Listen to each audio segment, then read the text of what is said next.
Bonjour et bienvenue pour nos prévisions tarologiques. Mon nom est Tania Bélanger, la sorcière bien-aimée du Nord, coach tarologue. Ben oui, pour faire les prévisions, c'est ça comme je disais, de la semaine de lundi, le 4 à ce dimanche, le 10 mars 2019.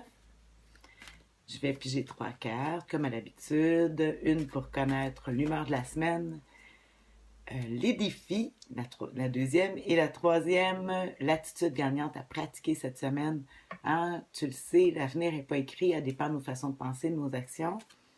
Je me prétends coach parce que euh, c'est pour donner une direction par rapport à... C'est toi le maître de ta vie et moi moi-même.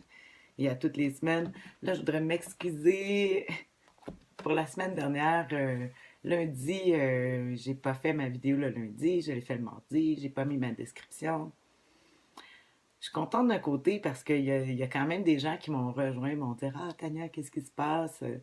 Des gens qui me suivent depuis longtemps, des fidèles. Donc, tu vois, je t'ai pas oublié, je suis désolée, merci, merci. Merci de me regarder. Surtout de me donner des nouvelles aussi, parce que, tu sais, c'est un petit peu un contact juste d'un côté quand on fait des vidéos comme ça.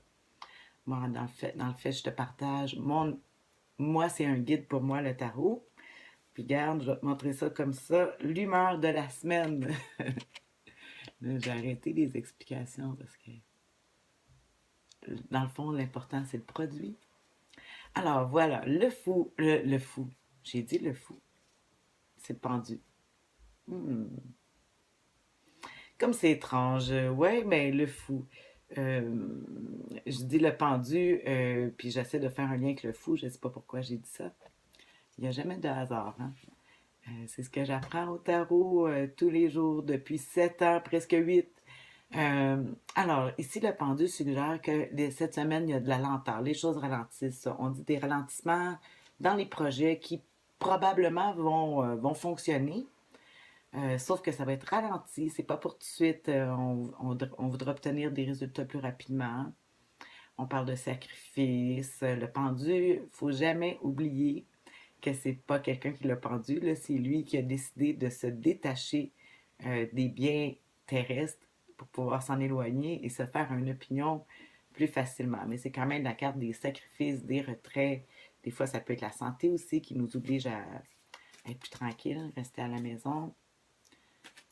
Mais ça nous fait guérir. C'est drôle, ça me fait penser justement à une amie qui m'a contactée ce matin, me disant qu'elle pouvait pas me parler, elle était prise avec une pneumonie double.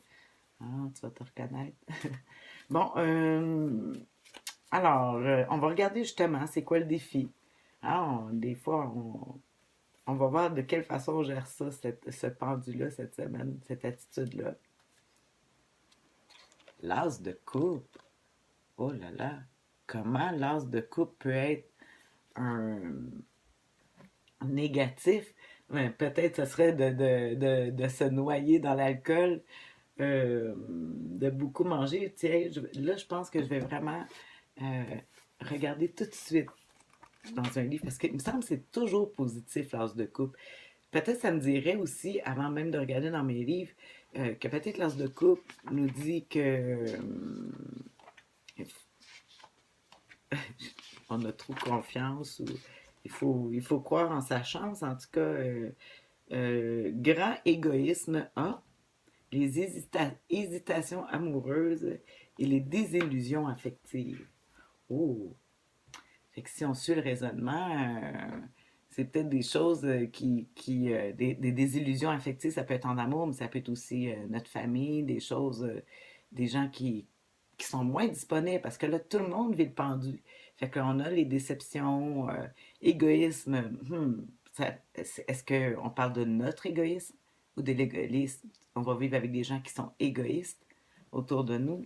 Hmm, c'est intéressant. On va regarder justement l'attitude gagnante à pratiquer avec ça. Hein? On fait quoi avec notre égoïsme?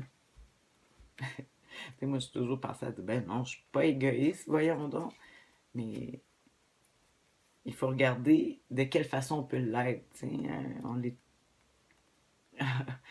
En tout cas, à toi de faire ton chemin. Moi, je fais le mien dans ma tête.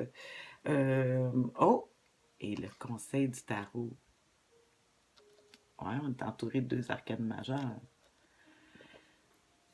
Passer à autre chose. Hein? La mort, c'est la transmutation, transformation. Ça veut dire, c'est la carte du deuil aussi, se consoler.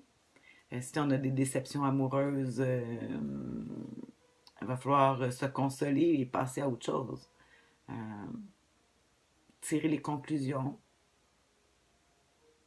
Des fois aussi, la faucheuse, hein, on dit un grand coup de balai. Là. On fait du ménage, on sort la poussière, on sort les choses qui ne sont plus utiles pour se préparer à une nouvelle étape, transmutation. Alors, c'est il y en a qui la trouvent pas, qui l'aiment pas cette carte-là, mais en fait, la mort, c'est pas le numéro 21 des arcanes majeures, c'est le numéro 13 qui est en plein milieu du processus des apprentissages de la vie dans le chemin numéroté du tarot, des arcanes majeures. Puis ici, c'est que à un moment donné, ben, on a comme fait le tour d'un genre d'apprentissage. Ça peut être, comme on dit, les déceptions amoureuses et toutes ces choses-là qui nous tiennent à cœur et que ça va, il faut en tirer des conclusions et dire, bon, ben maintenant, ça va être quoi? Quelle est la transformation? Hein? On dit que tous les problèmes du passé peuvent devenir des moteurs, des choses qui nous motivent, qui nous donnent de la motivation pour le futur. Hein? Dire, ben moi, là, c'est ça que je vais faire. Puis la prochaine fois, ou quand je vais recommencer, ou ma renaissance, mais quand je vais être une nouvelle personne, je vais faire les choses différemment. Ah, bon. C'est beaucoup de choses avec la mort. Ça m'inspire. Je vais t'écrire ce coup-ci les commentaires. Pas les commentaires, mais les notes que je vais avoir trouvées dans mes livres. Là, déjà, j'ai regardé un petit peu. Euh, Puis, bah, ouais, hein, ça va être une semaine, une fête, une semaine plutôt émotive. Bon, c'est bon, on va pouvoir conclure ça, là. Puis passer à bientôt le printemps qui s'en vient. Les journées allongent, on change l'heure la semaine prochaine. Bon, OK. Bye. Prends soin de toi.